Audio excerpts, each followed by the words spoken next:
अस्सलाम वालेकुम दोस्तों बरसों तक सुपर पावर अमेरिका को चकमा देने वाला दाइश का सरबरा अबू बकर अल बगदादी बिला आखिर मारा गया और अपने साथियों के हमरा मारा गया और उसके पीछे बगदादी के घिराने का एक भेदी था। अमरीकी एजेंसियों को अबू बकर बगदादी के ठिकाने तक पहुंचाने वाला कोई दुश्मन नहीं बल्कि सरबरा दाइश का हमदुल्फ और करीबी साथी मोहम्मद अली साजिद था, जो अपनी जिंदगी को लाहक खतरात के पेश नजर अब इराकी इंटेलिजेंस के एक अनदेखे सेफ हाउस में रोपोश है। मोहम्मद अली साजिद बताता है कि अबू बकर अल बगदादी पैगाम रसानी करने वाले को मौत के घाट उतार दिया करता था। वो मोबाइल फोन इस्तेमाल नहीं करता था और सिर्फ 5 काबिल एतबार इफराद के साथ सफर किया करता था। अबू बकर बगदादी तेजी से अपनी रिहाइशगाह तब्दील करता रहता था और सफर के दौरान हमेशा बारूदी मवाद से भरी जैकेट पहने रखता था।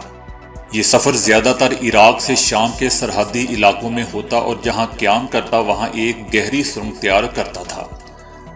दोस्तों, अबू बकर बगदादी ने 4 शादियां की थीं और सफर के दौरान किसी न किसी बीवी को अपने हमरा रखता था। कई बार इराकी खुफिया एजेंसी बगदादी के करीब पहुंची, लेकिन वो किसी छिलावे की तरह फरार होने में कामयाब हो जाता। अबू बकर बगदादी ने अपनी सिक्योरिटी की जिम्मेदारी नहायत काबिल एतबार भाई हाजिम को सौंपी हुई थी, जिसने अबू बकर के गिर्द सख्त सिक्योरिटी हसार की तहें बना रखी थी। अबू बकर बगदादी को अपनी हिफाजत के खुसूसी इंतजामात पर बड़ा एतमाद था। मोहम्मद अली साजिद का कहना है कि मैं उनका जाती मुआवन रहा हूं और सिक्योरिटी इंतजामात अपनी आंखों से देख चुका हूं, इसलिए ये मेरे लिए नाकाबिल यकीन है कि अबू बकर के सिक्योरिटी हसार को तोड़कर उसे हलाक किया जा चुका है। अल बगदादी शुगर और हाई ब्लड प्रेशर के मर्ज में मुब्तला हो गए थे। अल बगदादी के हमजुल्फ ने वो बंदूक भी दिखाई जो वो 8 मीटर तवील सुरंग में अबू बकर बगदादी के साथ 9 दिन क्याम के दौरान हर वक्त अपने हमरा रखता था। उन दिनों का अहवाल बताते हुए उसने मजीद कहा कि आखिरी दिनों में बगदादी इंतहाई खौफज़दा रहने लगा था और ज्यादातर कार्रवाइयों के लिए दाइश के नायब हाजी अब्दुल्ला पर जोर दिया करता था। मोहम्मद अली साजिद के बकौल गुज़श्ता रमजान अल बगदादी ने रमजानुल मुबारक में रोजे नहीं रखे थे और अपने हामियों से भी रोजे तर्क करने का कह रखा था, जिस पर सब ने हुक्म बजा लाते हुए रोजे नहीं रखे। अबू बकर अल बगदादी के हमजुल्फ ने सरबराह दाइश के क्यामगाह की मुखबरी करने के हवाले से बताया कि नई कमीनगाह की इतला मुझे अल बगदादी के मिलने वाले खत के जरिए मिली और फिर इराकी खुफिया इदारों के साथ मिलकर दाइश के सरबराह की क्यामगाह को तलाश कर लिया। दोस्तों, याद रहे कि दाइश के अमीर अबू बकर अल बगदादी के ठिकाने पर अमरीकी फोर्सेज ने हमला किया था, जिस पर बगदादी ने 3 बच्चों के हमरा एक ना खत्म होने वाली सुरंग में खुद को धमाके खेज मवाद से उड़ा लिया था, जबकि उसकी 2 बीवियों ने भी खुद को उड़ा लिया था और उसके 4 साथी मुकाबला करते हुए मारे गए और कईयों ने हथियार डाल दिए थे। दोस्तों, इधर पाकिस्तान में वजीर आजम इमरान खान ने ननकाना साहब में बाबा गुरु नानक यूनिवर्सिटी का संगे बुनियाद रख दिया है। ये सिख बरादरी से इमरान खान के एक और वादे की तकमील है। वजीर आजम इमरान खान का कहना था कि मैं अपनी जिंदगी की जमानत नहीं दे सकता तो नवाज शरीफ की जमानत कैसे दे सकता हूं। याद रहे दोस्तों कि हाई कोर्ट ने कहा था कि वजीर आजम इमरान खान, वजीर आला पंजाब और चेयरमैन नैब जवेद इकबाल नवाज शरीफ की सजा मुअत्तली की दरख्वास्त की मुखालफत की सूरत में उनकी जिंदगी या सेहत की जिम्मेदारी का बयान हल्फी जमा करवाएं। ननकाना साहब में बाबा गुरु नानक यूनिवर्सिटी की तकरीब से खिताब के दौरान वजीर आजम इमरान खान ने कहा कि तालीम के बगैर कोई मुआशरा तरक्की नहीं कर सकता। माजी में बदकिस्मती से तालीम को तरजीह नहीं दी गई। बाबा गुरु नानक यूनिवर्सिटी में जदीद तालीम भी दी जाएगी।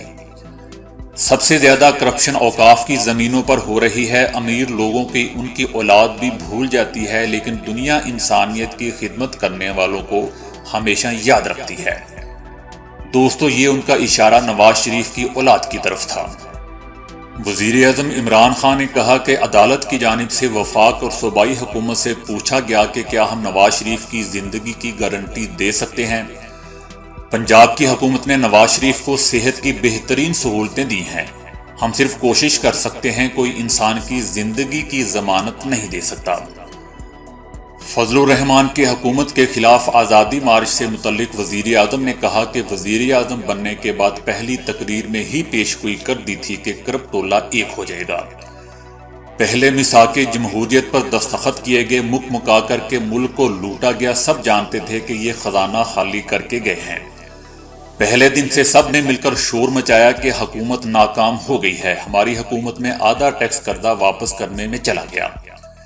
ہمارے لیے معیشت کو مستحکم کرنا سب سے مشکل تھا۔ آزادی مارچ والوں کو یہ خوف نہیں کہ حکومت ناکام ہو رہی ہے، بلکہ یہ خوف ہے کہ حکومت کامیاب ہو رہی ہے۔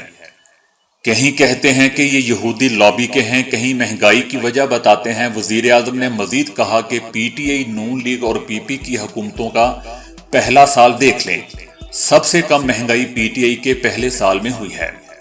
ابھی تک تو ان پر ہمارے دور کے کیسز نہیں بنے، صرف پرانے کیسز ہی چل رہے ہیں۔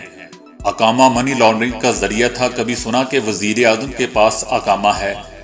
ہم دبئی اور سوئٹزرلینڈ کا ریکارڈ مانگتے ہیں تو نہیں ملتا۔ اقامے کی وجہ سے یہ لوگ وہاں کے شہری سمجھے جاتے ہیں۔ ہمارے حالات کی خرابی ماضی میں دیے گئے 2 NRO ہیں، ایک NRO نواز شریف اور دوسرا آصف زرداری کو ملا۔ ملک قرضوں کے دلدل میں دھنس چکا ہے۔ وزیر اعظم پاکستان نے کہا کہ غور سے سن لیں، جی ہاں غور سے سن لیں، چاہے آپ سب مل کر آزادی مارچ کر لیں، بلیک میل نہیں ہوں گا، جب تک زندہ ہوں NRO نہیں دوں گا۔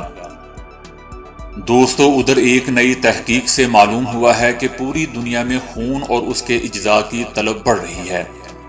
بعض ممالک میں یہ صورتحال بہت تشویشناک ہو چکی ہے۔ ہر سال خون کے عطیات لاکھوں جانیں بچاتے ہیں اور اسی بنا پر انہیں طب کا اہم ستون قرار دیا گیا ہے۔ پوری دنیا میں خون کے عطیات اور ضروریات میں فرق بڑھتا جا رہا ہے۔ صرف 2017 میں ہی خون کے 27 کروڑ 20 لاکھ یونٹس عطیہ کیے گئے، جبکہ طلب 30 کروڑ 30 لاکھ یونٹ تھی۔ ان میں جنوبی سوڈان سر فہرست ہے، جہاں 1 لاکھ افراد میں سے صرف 46 ہی خون کا عطیہ دیتے ہیں، اور دوسرا ملک بھارت ہے، جہاں خون دینے کا رجحان بہت ہی کم ہے۔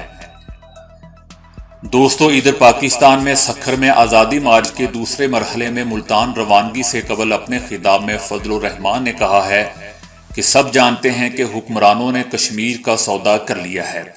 یہ پاکستان کی نمائندہ حکومت نہیں ہے، جبر کی بنیاد پر عوام پر حکومت نہیں کی جا سکتی۔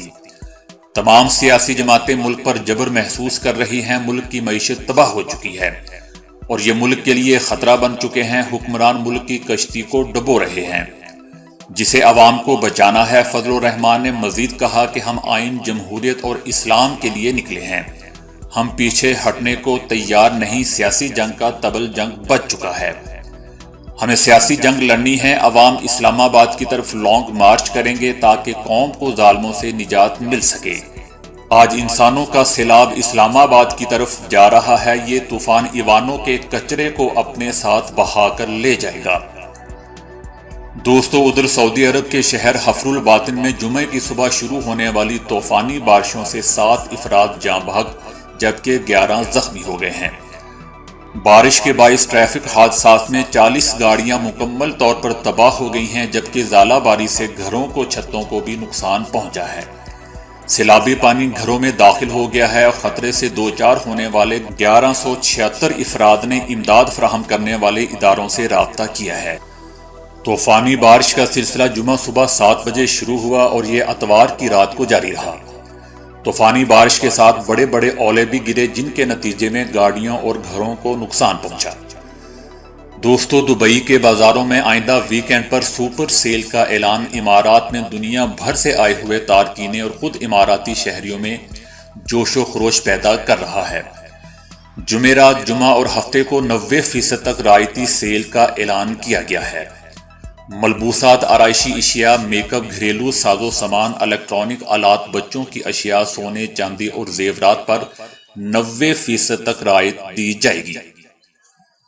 دوستو، ادھر برازیل کی ایک فارمیسی میں ہونے والی ڈکیتی کی واردات کے دوران جب وہاں موجود ایک بوڑھی خاتون نے اپنی رقم بھی ڈاکو کو دینا چاہی تو ڈاکو نے ان کی رقم لینے سے انکار کر کے ان کا منہ چوم لیا۔ اس دوران ڈاکو کے ساتھی فارمیسی سٹور لوٹتے رہے۔ ڈاکو نے بوڑھی خاتون کو کہا کہ میم آپ بس خاموش ہو جائیں، مجھے آپ کی رقم کی ضرورت نہیں۔ ڈاکو فارمیسی سے $1000 مالیت نقدی اور اشیاء لے کر فرار ہو گئے۔